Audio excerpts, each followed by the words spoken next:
We're in court.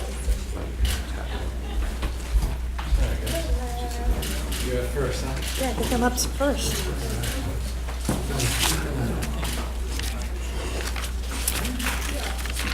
So there's some folks to... Come over. Excuse me. We have some of our San Diego Rapid Response partners, International Rescue Committee, San Isidro, Survivors of Torture. Please just join us. Okay.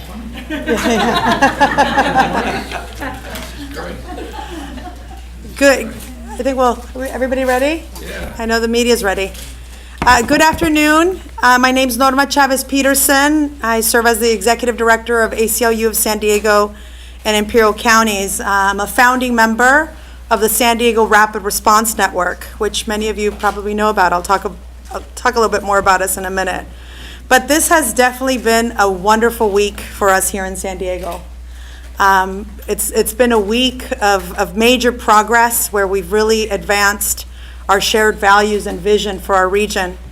But it's been an amazing week to be a Californian, a border state where we really live out our values of compassion, inclusion, social equity, and justice. It's been a great week because of the great leadership, and he's speaking right after me, but Supervisor Nathan Fletcher, thank you for your leadership. Supervisor Cox, we are so grateful for your leadership at the County Board of Supervisors that has finally given a home to the San Diego Rapid Response Network, a temporary home at least until December. Nonetheless, very, very important. In our last 14 weeks, we've been required to move 5 times. It has not been easy.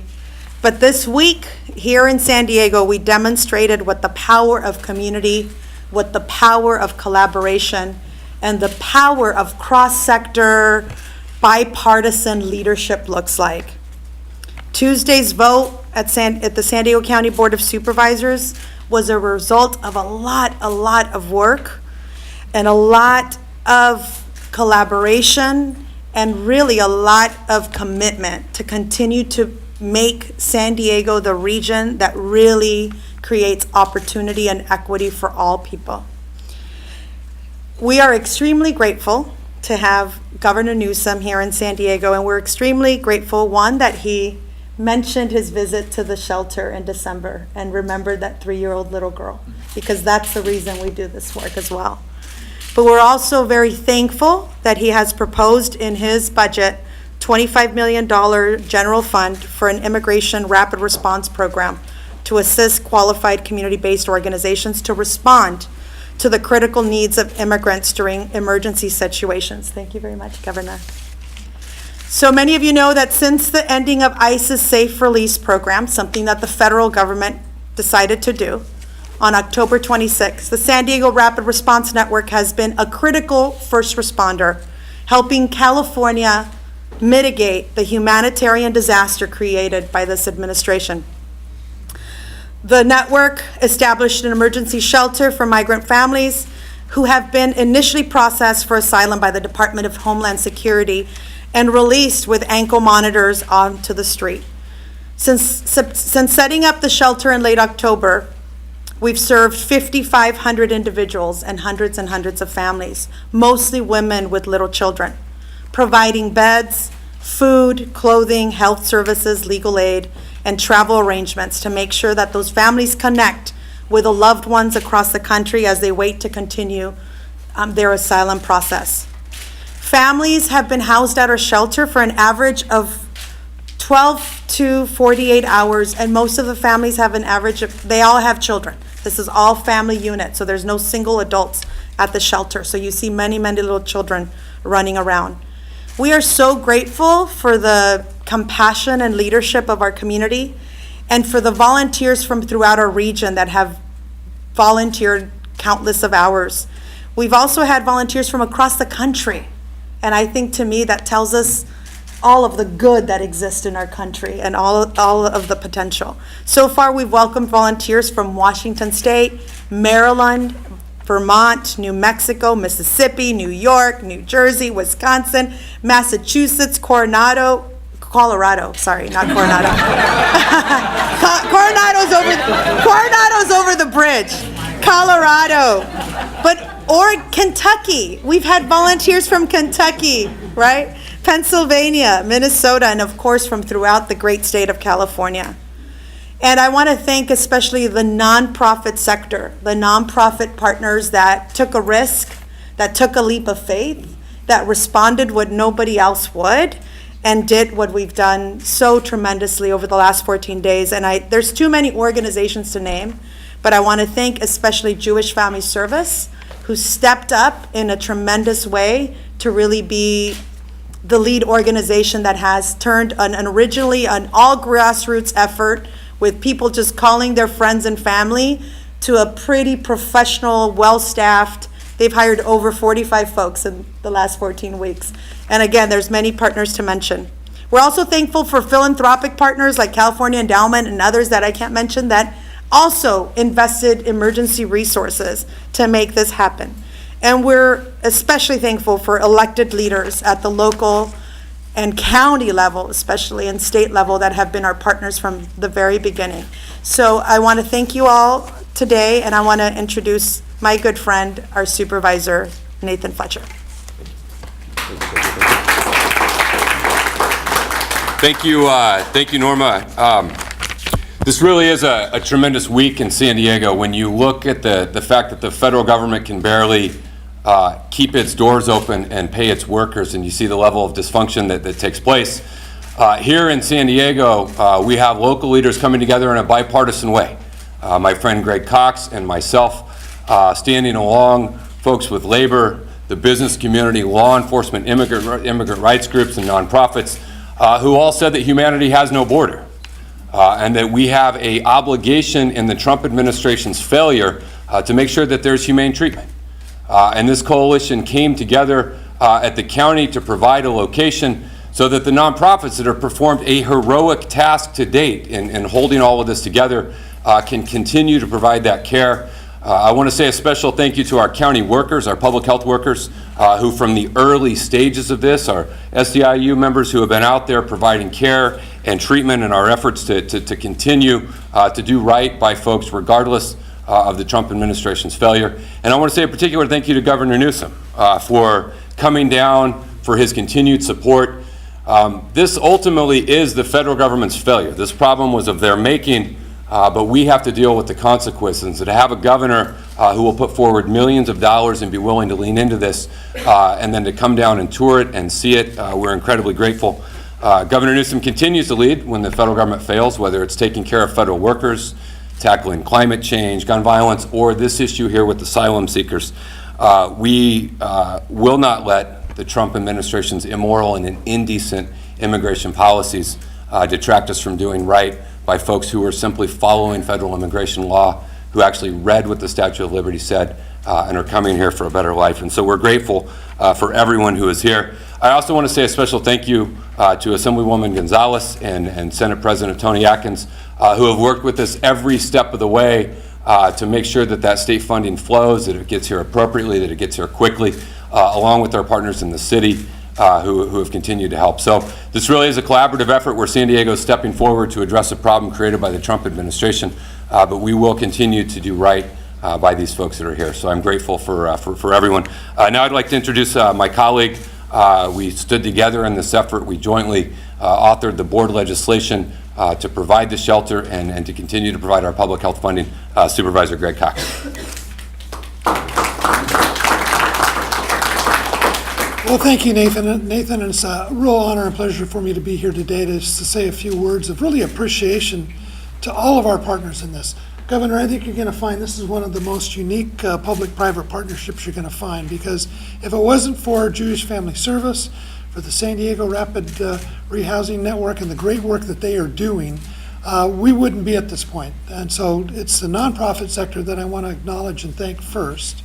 And then secondly, we've had some tremendous support, not only from our Health and Human Services Agency, and I want to acknowledge Nick Mastrione out there, the director of our Health and Human Services Agency, but we've had some great partners with the San Ysidro Health Center. I know they're represented here, and La Maestra. They've been setting up their mobile units to provide health care, along with our county public health nurses, and they've just done a tremendous job over the last several months now.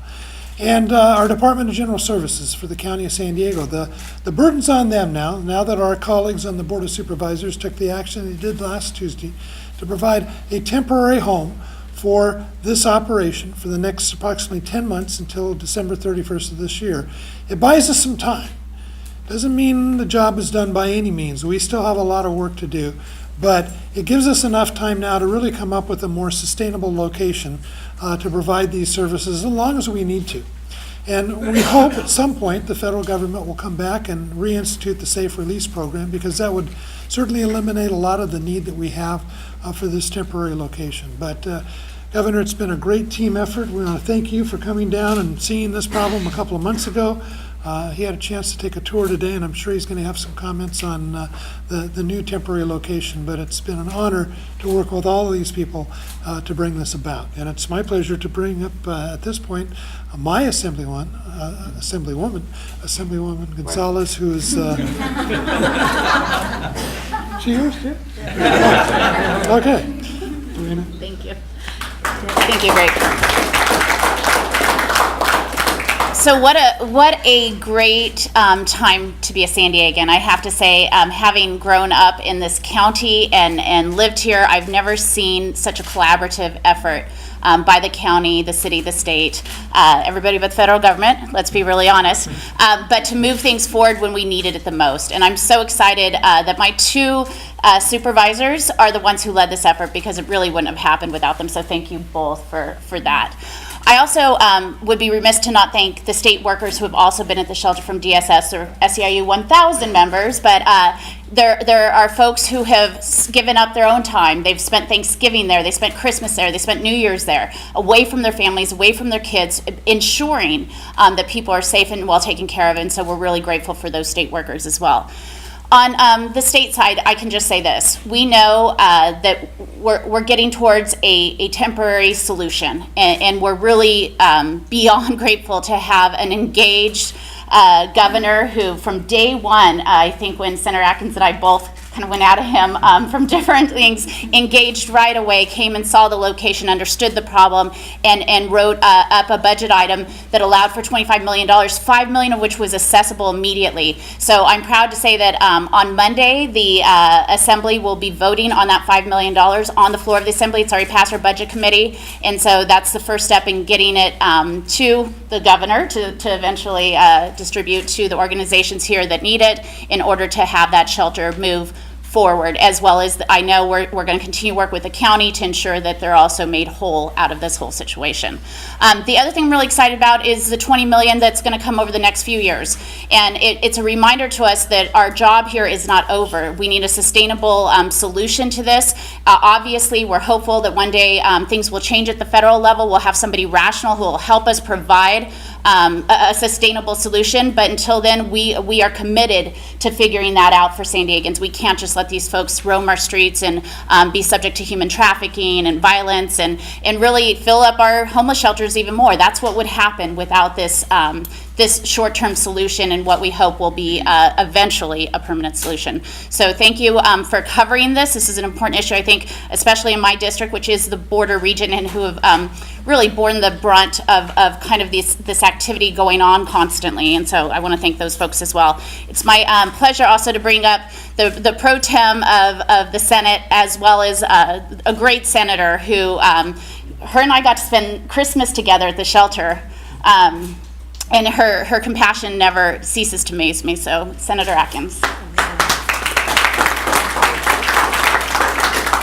Well, thank you. And as my Board of Supervisors member said, we are here today because our federal government has failed us. And I do thank everyone, along with my colleagues. I've spent a lot of time with these folks recently, and whatever it takes, but I want to add my thanks to everyone for stepping up to fill this void, because this is a legitimate humanitarian emergency. And we've said that for weeks.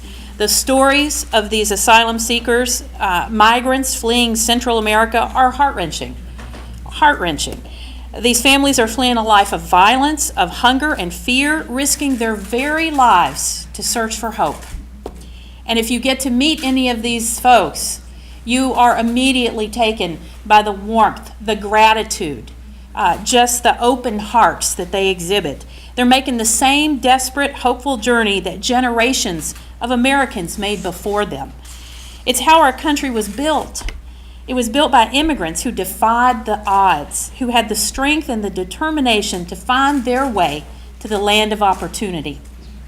We dishonor the great American legacy with the way our federal government has been treating these people.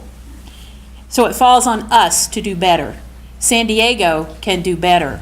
California will do better. It isn't easy work finding a shelter to house migrant families, many who just walk thousands of miles. It's going to take more than a village. It's going to take a city, a county, a state, and countless good Samaritans working in concert. So I want to thank everybody as well, the ACLU, Jewish Family Services, San Diego Organizing Project, everyone with the San Diego Rapid Response Network for selfless acts of generosity. And I too want to thank those state workers that were down there with us on Christmas Day, serving tamales and hot chocolate. The coordination it takes to provide the services needed is nothing short of amazing, and you guys have been amazing. I'm so pleased that our governor has heard the plea. He was here well before he was sworn in, and he took it seriously, and he stepped in. And he stepped in, he stepped up. Today marks the culmination of a lot of hard work to ensure that San Diego is prepared to handle this humanitarian need. And I would say, as I've said before, thank you again to the NGOs, because you did the work of God and government. But now we are here together to do this. And I want to thank our incredible governor, who is back in San Diego on this beautiful day. On this beautiful day. Governor Newsom.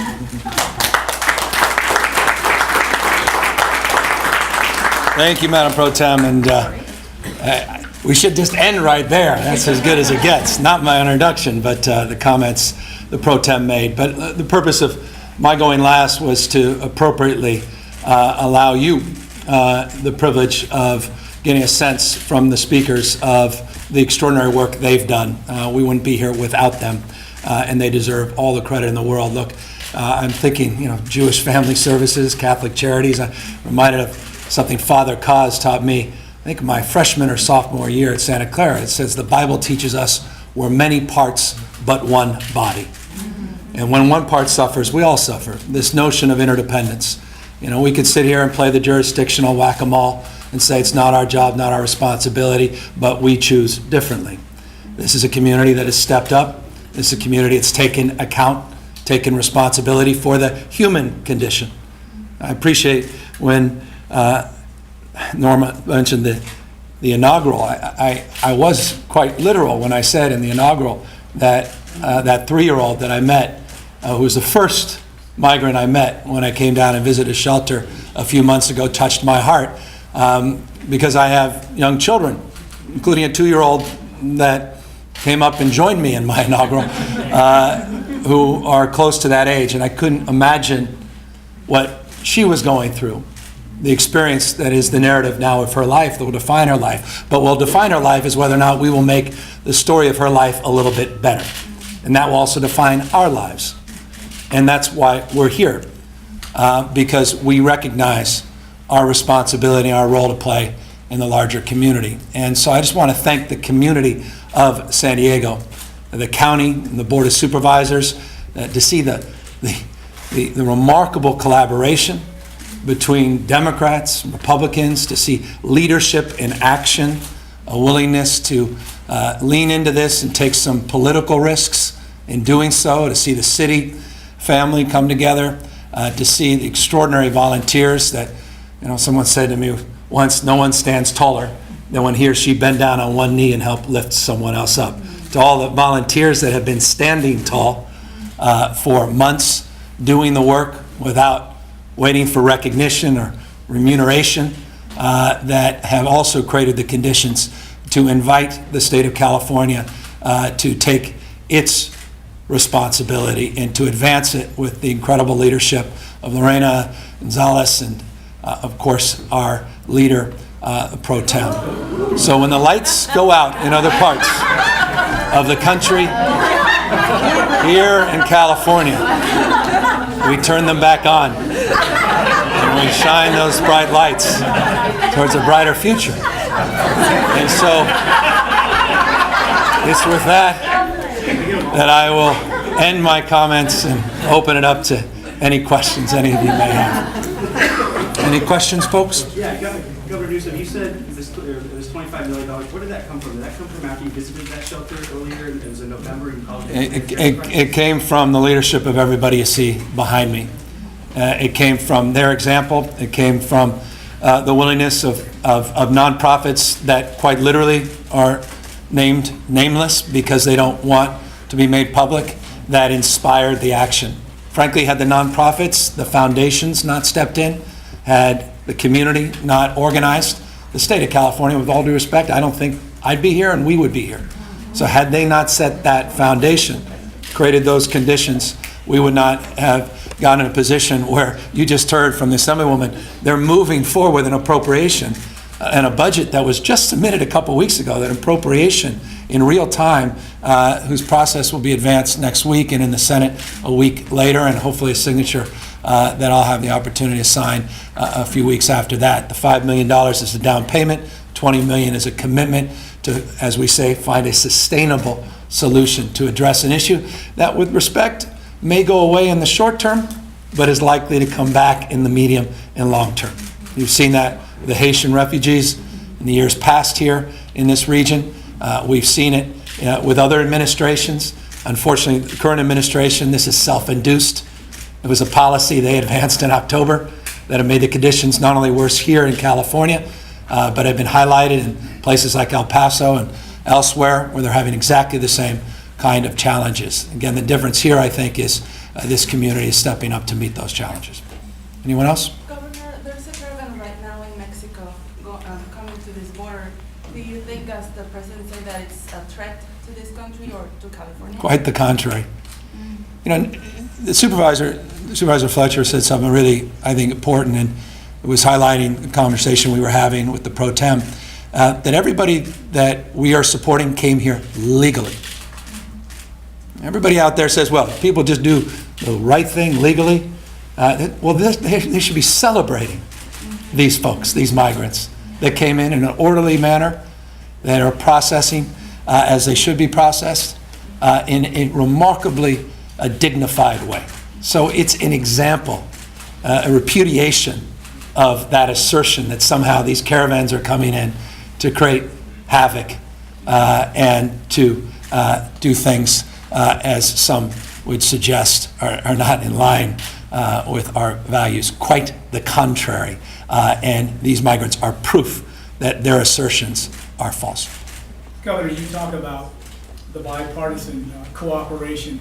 Are you surprised, are you shocked by Supervisor Fletcher and Supervisor Cox and what they did along with Assemblywoman Gonzalez and the pro tem? How quickly they got this done?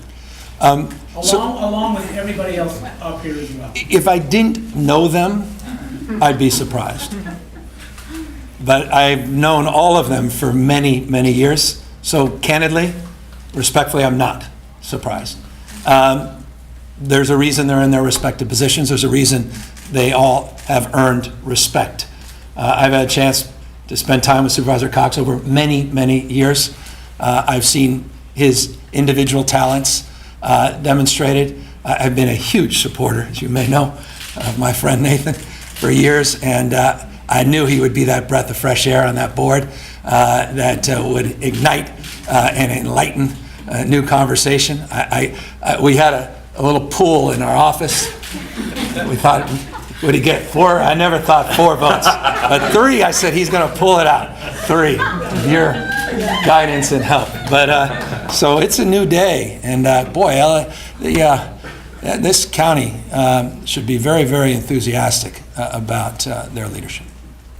Anybody else? Did you itemize how that $25 million will be used? What are some things you want to use it for? And how did we arrive at that number? So it's just not an argument. It's based upon the conversations we've had with a number of the NGOs. It's based on the expectation that the county and the city would look at some reimbursement went on the basis of the costs that were ongoing for the current temporary shelter. So that's how we approximated the number. Look, the number was put out there in a very flexible manner. The language is profoundly flexible. At least our Department of Finance have laid that out. The legislature will tighten some of that language up, and they'll be able, over the course of a number of hearings over the next few weeks, to, I think, provide more architecture around where those dollars will go. But the purpose of our original announcement was to give all of them the kind of flexibility they deserve to figure out what those local conditions are and to make sure that the money is flexible in terms of how those conditions in real time change week to week, day to day, hour to hour, as it relates to the influx of folks coming in. The federal government announced the return to Mexico policy. How do you think that could impact? I mean, they said that family units would be included in the NPP. Obviously, family units are the ones that are being dropped off right now. What's your reaction to that? How do you think that it could affect this shelter initiative? Yeah, and you better ask the folks that are on the front lines how it's already impacting, because I'm actually they're more going adept. to invite Kate Clark. She's the Director of Immigration Services at JFS. She's an attorney, and she's also the leader of, come here, Kate, so you can answer that. She also leads for the Rapid Response Network, the coordination of legal services, so take that question. So what we know right now is that family units are not included, but we have heard that any day family units could be expanded to be included in the policy. But we're committed to serving the families that are dropped at our doorstep literally every night. And until there is a challenge in court, which I hope comes sooner than later, the San Diego Rapid Response Network stands ready to support all migrants that are coming to our border. Anybody else? I have a question for the Governor. Could you, even though I know you said there's flexibility in the spending for the $25 million, could you kind of detail a little bit more about the $5 million that'll come up, and will it go, the chunk, the majority of it go towards San Diego and the shelters? Yeah, no, I mean, this is going right in the community, help support the ongoing efforts and substantively the transition into this new shelter. And by the way, I had the privilege of seeing the shelter just a few moments ago. It's an extraordinary facility. The county couldn't have done better. Its location is ideal. The facility, the way it's laid out, is a remarkable upgrade from some of the previous facilities. I think this will be your sixth facility as they bounce around. So this is some quasi-permanence. Again, it's 10-ish months, but it'll give us some time and give the legislature some time to map out that future appropriation of $20 million. But that first five, I think about half of it will go into immediate needs related to that existing shelter and the new shelter that's being organized. Infrastructure improvements, 2.5 maybe for. Yeah, I mean, again, we define this very loosely. So there's the ability to reimburse, social service reimbursements, direct reimbursements, I mean, all kinds of, again, as loosely as you can define a public dollar, we defined in this package, again, for everybody around me to design with the kind of specificity that only you know how. And again, the flexibility to make adjustments as conditions change. And this is a perfect example in real time of conditions changing, tweet by tweet, not just legislative cycle by legislative cycle. Governor, are you worried about the changing conditions in Tijuana, the meth boom? Are you Yeah. following up on that? Well, not only am I follow up, I'm actually just got, interestingly, a detailed briefing on this yesterday. And let me give you a little preview. We have, as you know, a deployment of National Guard. Governor Brown advanced on the border. Their work is being, we're taking a look at that policy in light of the work they've been doing, and it's relevant in the context of what's happening with rates to drugs, what's happening, the fentanyl issue that just came out today at another port of entry in another state, and we're considering and assessing all of those things, and I'll be making an announcement probably within the next 5 to 10 days on that. You have time for one more question? One more question? I have a question about affordable housing, actually. Can you talk about the state lawsuit against Huntington Beach and West Bay? I almost got out of here. Never. Create more affordable housing for Well, people there. we're all in this together. It's not the, I don't want to have to file a lawsuit against a city, particularly one I love, like Huntington Beach. But I'm a former mayor. I'm a former county supervisor, and sometimes you need to be nudged. And the fact is, we're never going to get out of this crisis, and I legitimately feel it's a crisis. I try not to use that word because sometimes softens it and it loses its resonance. The affordability crisis in this state is real. The housing crisis in this state is real. And it cannot be addressed by some alone. It has to be addressed by all of us together. And that includes Huntington Beach. So what do we need to do as cities? We're going to work together. I don't mean to be punitive. I didn't do that because it, in a way that, enlivened me. I did it in a way to encourage a different kind of collaboration, and we're engaged in that collaboration. I think we can move judiciously towards a settlement, and I hope other cities that are also not in compliance, and they're on a list, and I'm going to be making announcements subsequently and highlight perhaps some of those, are also ready to engage us in an enlightened way, and I have confidence, honestly, that most will. Governor, is there a priority city? Is there a couple of them? Yeah, there was a statute of limitations on Huntington, so if you ask why first, that was the answer, why. But there are others that are right there behind them. Can you list any of those? I am going to do so in the appropriate way, but let me give them heads up first. I just want to get quick clarity on the National Guard. Is it so you're considering not? Well, the Guard off? I've made this. I've been very open and honest and transparent about my anxiety around the original agreement and my desire to, as they say, turn the page. But that shouldn't be a preview of a determination, because I wanted to answer honestly and transparently that conditions on the border are changing. The Guard are working in many different capacities. Some may be appropriate from my humble perspective. Others may be less so. And I imagine that I'm not the only one in Sacramento that feels that way. I imagine a number of folks behind me may feel a little anxious as well. And I also want to reflect the collective wisdom of the remarkable representatives in this state, not only locally but statewide. Reducing the number of? It could be I hate the all options are on the table answer, but there you have it. All right, that's going to be our last question. Thank you all so much for coming out.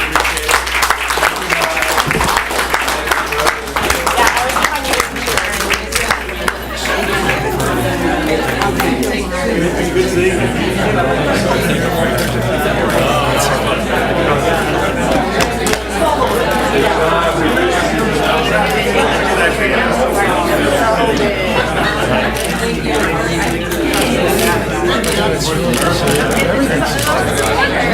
No, we're sitting there going, thank you very much for your time. Thank you. Yes, all right. Okay. Let me check. There was actually See you again. Hi, how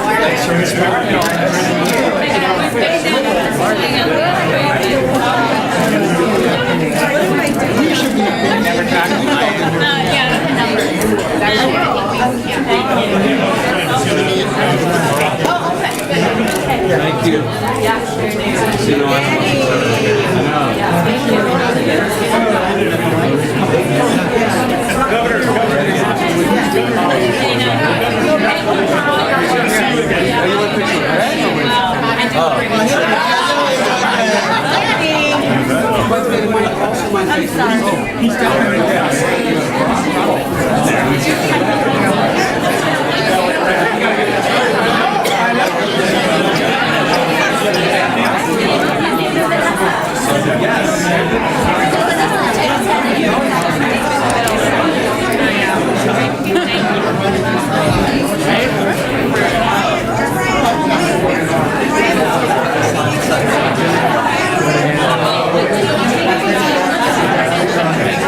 you?